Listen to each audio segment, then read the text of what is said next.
بس حوار ان مؤمن زكريا احسن لعيب جه في مصر بيعمل ار2 مسكوت عنه شويه. لعيب كده كنت تحسه متكامل وعالمي، شويه تلاقيه في الملعب جناح وتبص على طول تلاقيه بقى راس حربه ومهاجم صريح، وشويه تلاقيه تاني نزل وبقى صانع العاب.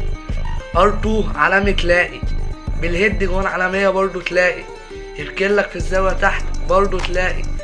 لعيب كده كنت تحس وهو في الملعب انت عارف ان هو هيجيب جون عالمي، ولا جونه في اتلتيكو العالمي اللي محدش هينساه، ولا جونه في الزمالك، اجوان عالميه.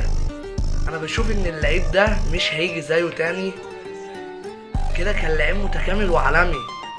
فبصراحه هنقول ان ربنا يشفيه، ربنا يشفيك يا مؤمن يا زكريا وترجع بالسلامه. وقولوا لي يا اخواتي احسن جون بتحبوه لمؤمن زكريا يعني يكون فيهم، وتتفقوا معايا ان هو لعيب مش هيجي زيه تاني ولا لا.